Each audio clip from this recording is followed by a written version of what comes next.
Hey y'all, welcome to the Clock Tower. I'm Colton, here with Brandon. Lots to talk about today. We had a tournament this last Saturday that we participated in. Another new set has been announced in English, and we have more Heaven's Feel reveals. Lots of things to talk about, so let's get right to it. Brandon, Saturday, I'm going to make you go first, because you won. I did win. It was fun. I finally broke the curse of getting third. With this one, was able to finally go 4-0 instead of 3-1. Got to face a variety of different decks. First off, faced off against Konosuba. It was an older take on the set. It was actually the matchup that was the most challenging for me, playing Slime. I managed to push Konosuba pretty early, which ended up slightly backfiring in my favor. Because when I was still level 1, Shizu's on field, I pushed Konosuba into level 2. This is the Darkness level 1, Wiz level 3, right? Yes. However, they had the Detonative Dane early play. Ended up actually being an issue because if you reveal the right cards, you can do the minus 4k power to a character on your opponent's field. Yeah, and that's if you reveal 2 of the top 3, you get that minus 4,000 power. If 2 of the top 3 cards that you reveal are adventurer or magic characters, so like that's a pretty consistent. Yeah, that's a pretty consistent anti-Shizu tech, I guess. Yeah, that was a very interesting moment, seeing that come into play, because he was still in first deck, so I hadn't actually seen those get revealed yet. So he ended up playing 2 of those from hand, negating Shizu that turn from going to memory for 2 out of the 3 lanes. So I had to take an extra turn essentially to get enough into memory to be able to get the early plays and continue forward from there. That one came down to be really close. Slime compressing versus a restander helps immensely. So I was able to cancel the restand damage to be able to survive for the swing, to be able to close out the game. He ended up actually dying to refresh. With that, I was able to clinch the first game. The next game, I played off against Memory Snow, which Memory Snow was fine. He hit a lot of his climaxes really early. And then, so he didn't have a good way to generate resources with his Brainstormers in the backfield. Regardless, he was able to cycle his level 1 combo to be able to do well for that, to be able to try to get some kind of resources. But essentially, with Slime, I rushed him, really. So he wasn't able to get enough stock to have a meaningful endgame, and I was able to close that out from level 2. The next third game was versus Gungale. I was talking to the person that runs the deck, and she described it more as almost playing Bunny Girl Senpai with Gungale. And I found that to be a really interesting take of that deck, to be able to kind of try to essentially put that deck together using Gungale pieces. Yeah, and we've talked about that deck plenty before, and it does what it does really effectively. It's well focused, gets to where it wants to go. So it does. Downside to it, the set itself doesn't have a lot of good outs to Slime. Because we actually went over the set afterwards, kind of talk about it. Like, there wasn't really, in the set itself, good outs to try to deal with Shizu. There wasn't really good outs to deal with memory compression, because GGO came out a while ago. I mean, to be fair, I don't think anything in English really has anything that's anti-memory except for the new Legend of Crimson event. Currently, yeah. I was able to close that game out quickly as well. She didn't bring out the bodyguard, as I've been accustomed to seeing with that deck. Part of it, I also teched in the 1-1 Hakuro that allows you to kind of deal with early plays such as that. After that, I ended up playing a Standby Apocrypha deck. I'll say Standby. It was Standby with the Siegfried burn at the end game. By that time, you were the only undefeated player left after 3 rounds. Yes. So you had won. This was more just like it was more of an exhibition than it was anything else. Yeah. But I was still able to close that one out as well, just hitting level 3. It was at 3-0, I think. So it was a good day, but unfortunately, we both can't win, Colton. How did you do? That is true. I did okay. I ended up 2-2. I'm in some ways happier with how I played, but in most ways I'm not. I started off against that same Apocrypha standby list. Had trouble with climaxes in that game. I had 4 in hand at one point. It didn't really end up mattering, just because I got a big lead, and he wasn't well compressed, so I was able to close out. I almost ate 10 at the end, but I had 1 or 2 climaxes left in like a 15 card deck because of just how poorly I had drawn and triggered in that game. But I found it, so it wasn't a big issue. I was able to combo off and close that game out. Second game, I played the Gungill again. The deck that, I've talked about it on this channel, and I said before that I felt like I knew how to play into it. It didn't end up mattering. My first refresh was, I think, 7 out of 30 or so it wasn't good, but it was, I could work with it. But then I immediately took 8 off the top, and then either drew or triggered, I think it was either 3 or 4 climaxes in the next 5 cards. Just nothing you can do to stop yourself from taking that much damage off the top in a new deck. So I was at 3-1. I think she was at 1-5. And I just didn't have enough time to come back, essentially. It would have taken me 3 turns to close, and I just didn't have enough turns to come back. So I've played that game over and over in my head a couple of times, and I don't think there was really anything I could have done differently. Sometimes it just doesn't work out, and Apocrypha only compresses so far. So to be, 1 out of 4 is kind of what you want going into your second deck. So I got where I needed to be in order to keep pace and just ate anyway. So, and that happens sometimes. It just is what it is. But it didn't feel good. Not going to lie. It definitely did not feel good. Third game, I played against Alicization, the Yu-Gi-Oh! Level 1 combo into the Kirito Yu-Gi-Oh! Level 3. Much closer game. I was able to get my combo off, got a lot of resources into hand. Generally felt pretty good about how I played. My opponent couldn't get her level 3 combo off. She had a piece that let her mill through and try to find her level 3 climax and just couldn't find it. She ended up actually being 7 out of 9, sitting at 3-4, swinging into my 3-1. So she opted to pass turn, just because she was going to cancel just about everything. I got 2 of my burn 1 pieces into the field, so I ended up basically swinging 6 times with the Mordred combo. I got both of my burned ones to stick, and then she died to refresh. So if she had found her climax, I don't know if she would have closed me out. I was pretty well compressed. I think it was 7 out of 25 at that point. So I don't know if she would have closed me out. It was basically a coin flip at that point. But the fact that she couldn't dig out her climax, ended up passing the turn, gave me an extra turn, and I found the damage that I could and got the win. I played well. I think the problem in that game is Apocrypha only has so much it can do in terms of compression. I think that's the big challenge with Apocrypha, and like I said this last time, I've gotten to the point where I can pretty consistently get into the 1 out of 3 to 1 out of 4 compression range. But I think that as the meta keeps progressing, 1 out of 3 is really the standard now, especially in third deck. And Apocrypha really can't consistently get to those kinds of numbers.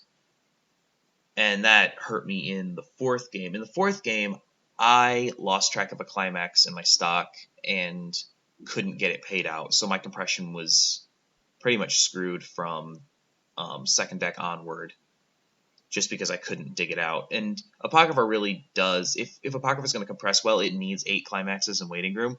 I would say the biggest issue is that Apocrypha really struggles to consistently compress if you get a little bit unlucky. Like if you trigger a couple of times, or you draw 2 climaxes in a row, or it's really hard to fix that in a way that doesn't also mill out a bunch of cards. And so you're either refreshing 5 in a 25 card deck, or you're refreshing 8, but it's in a 35 card deck. So it's hard to win the compression battle with Apocrypha if you don't trigger well.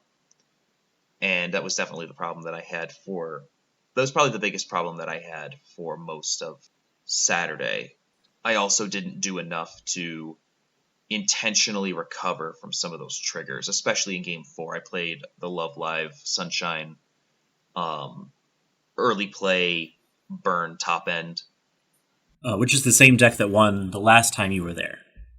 It's the same guy, and he's still playing Love Live. I think he pivoted off of the burn top end for that tournament, and he went back to it for this one, but he still played the level 1 2-soul combo, which I like. I actually think that's pretty decent. I think that he knows Sunshine incredibly well, so he's always a person you have to deal with when he brings out Sunshine.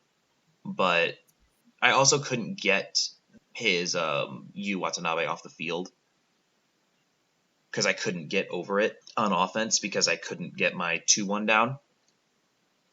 So first time I've ever had trouble finding and getting my 2-1 back row down. But I couldn't get that down.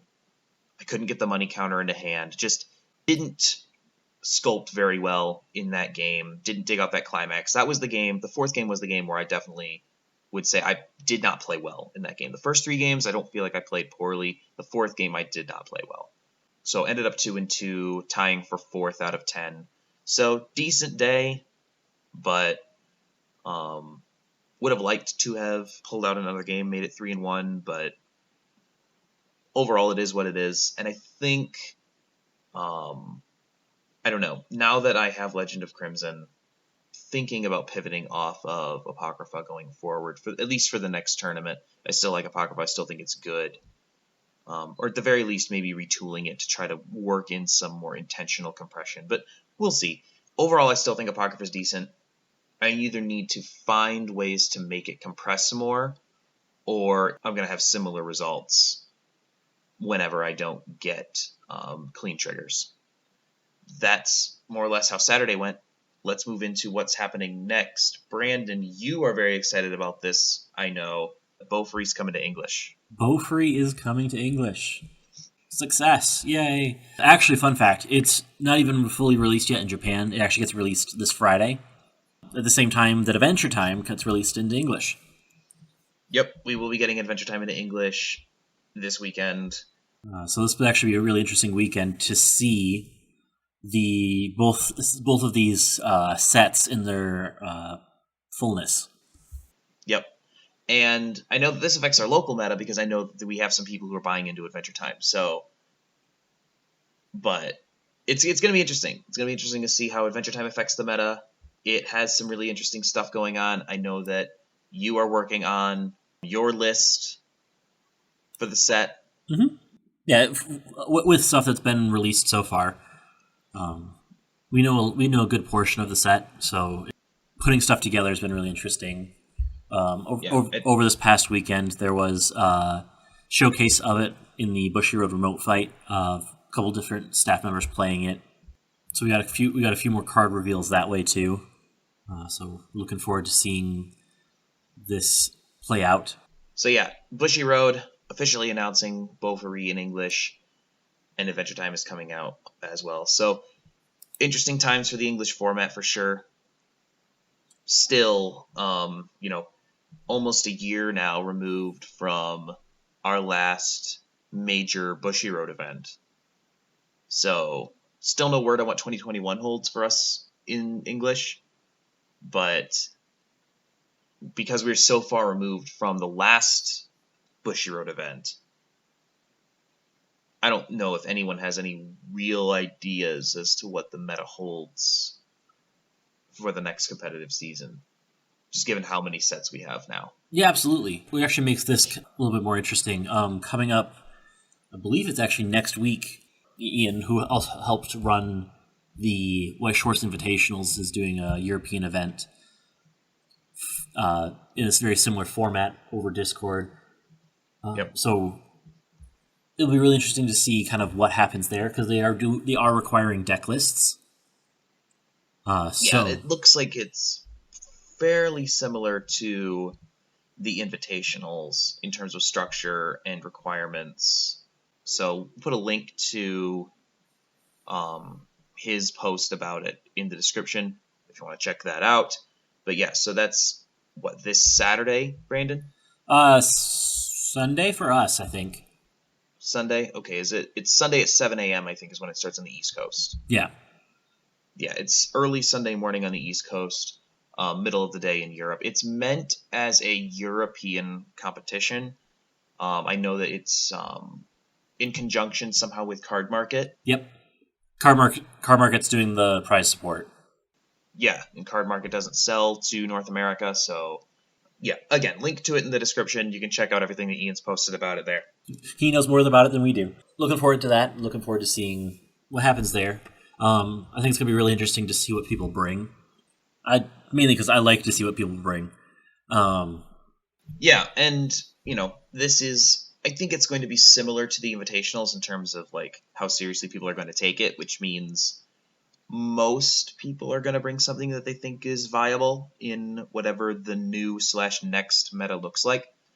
I think that means that we'll see things like Adventure Time, potentially, and we'll see Slime, which is something we haven't seen in any tournaments yet, including Invitationals, because it came out after. Yeah, for English, yeah.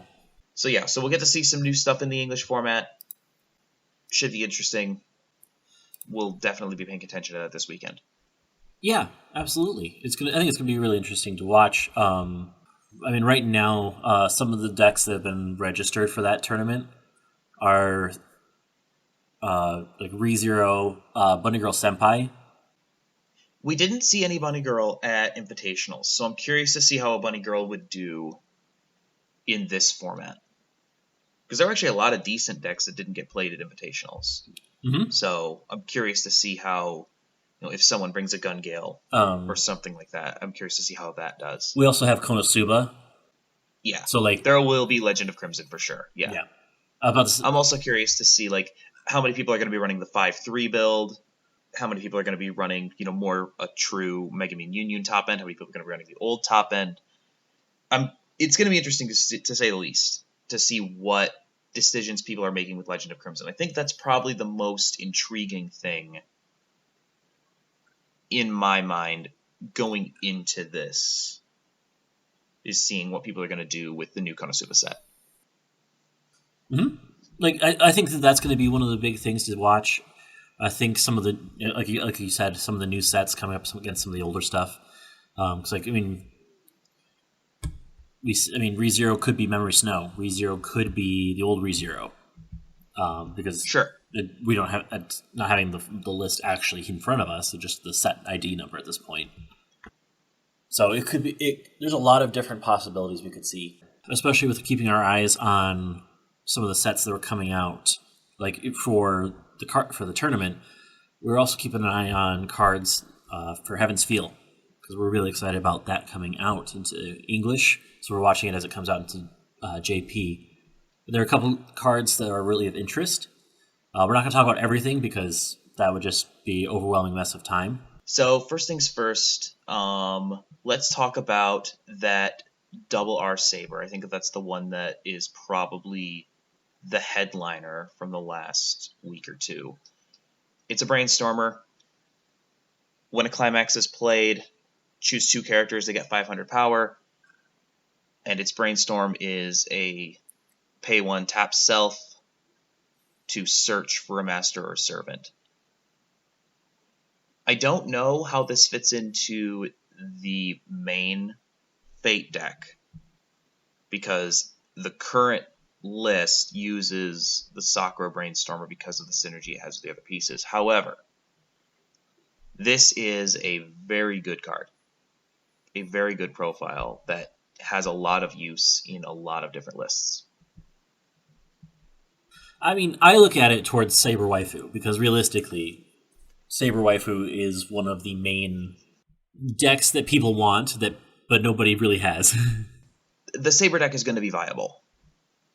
We're going to go from a Saber list that is basically unplayable to a Saber list that is actually viable. It will have a real level 3 top end. Now it has a full back row with this Brainstormer and the pay 1, tap self, clock 1 search in the back row. So a lot of fixing tech for Saber now. Some pretty solid plussing tech, a real level 3 combo. I think the Saber deck is going to be good on its own now. Finally. It only took us 4 sets of Saber to get here, but we finally have an actual Saber deck that is playable and potentially to some extent competitive. Obviously, we don't have the whole set yet. We haven't, really even started putting lists together in a meaningful way other than, general theory crafting. But I think that Fate is going to have, in addition to a lot of pretty solid red support it's getting, Fate's about to be a multi-deck set in competitive play. You're going to see Yellow Fate at locals and regionals. You're going to see Red Fate at locals and regionals, I think. I definitely think that there's going to be a lot more Saber. Saber's going to hold her own just because people want to play Saber. Yeah. Now having a card that allows you to be able to actually plus resources and be able to actually move through a functional deck. I think the mill is the most important part of this Brainstormer because you already have the back row support that lets you get whatever you want, basically, but this lets you move through the deck, and I think that that's really important. I wish it were a salvage, just because the other back row Saber already has search, so it would have been nice to have had both a search and a salvage, but we'll take what we can get.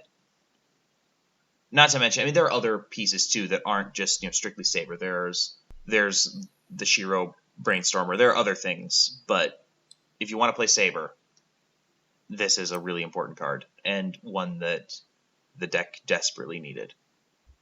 Next is a level 1 Ilya combo. This is a combo that we have seen many times before. On attack, top check 4, add a character to hand if you have 5 or less stock. It's alright.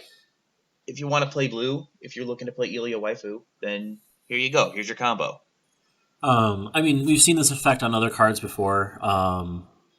Yeah, the Joan from Apocrypha, the Milim from Slime. It's a relatively popular profile. Or common, I should say. Worthy to note that this does gain power, so it is a little bit bigger than those combos. Mm-hmm. To be fair, it's an increase in rarity too, so you would hope so. There would be something different. But it's just worthy of noting that we've seen this profile before, and we've seen it able to move cards as well. Yeah, if you're playing blue, you're excited about the Ilya combo, but you're probably more excited about this Berserker. It is a 0/0/500, but when it's placed on stage, reveal the top card of its master or servant, or an event, you can add it to hand and pitch a card, and it also has a bond on it that lets you pitch a card to go get your level 1. This is really strong if you're playing blue. Really, really good synergy here. I love this. Mm-hmm. I love the flavor here, Ilya and Berserker being very dependent on each other throughout the series. This is an excellent card.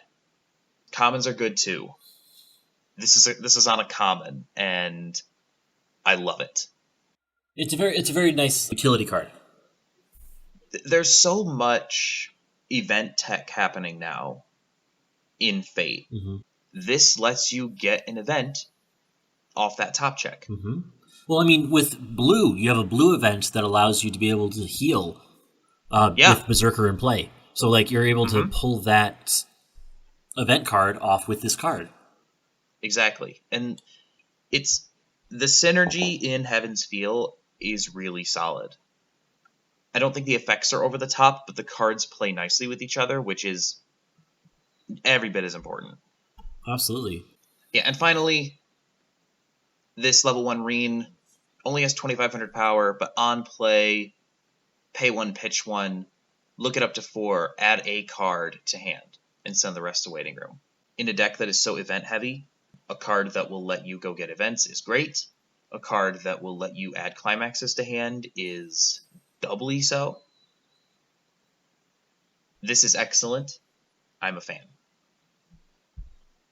Yeah, it's a really interesting piece to be able to help loop combos, to be able to help get events, to be able to just help get that last little bit you're looking for. Red Fate's going to be all right. You can play a Fate deck that isn't the Rider top end.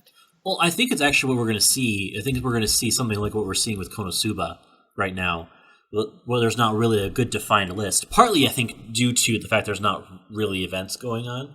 By the time this comes out in English, which will be probably next summer, who knows where we're going to be at. I mean, yeah.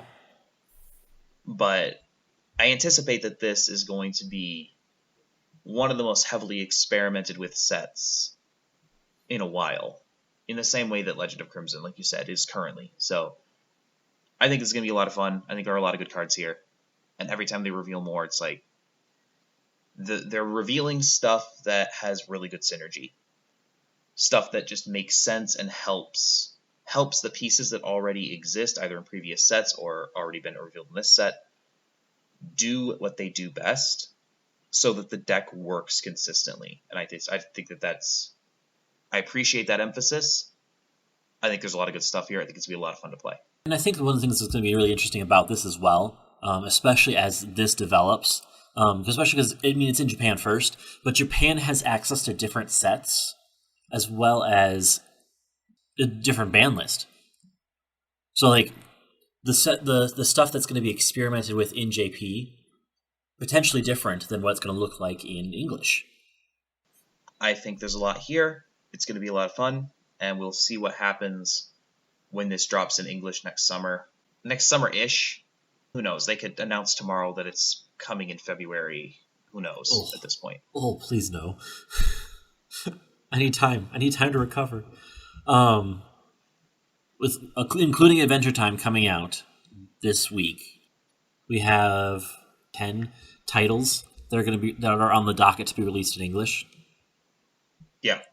Of the 10, we still have 5 without an actual release date. Yeah. So I would say probably after Adventure Time, maybe even before the next Clock Talk, we will probably get another date as to the next release after February. Yeah, that wouldn't surprise me. If I had to hazard a guess, I would suspect it's Date Alive. Yeah, I agree. I think it's either going to be Date Alive or potentially the other Magia record set that comes out first. But I think it's going to be one of those two. I think that's about covers everything we were going to try to hit today. Yeah, I think that is everything that we had. We will be back with open gameplay on Thursday.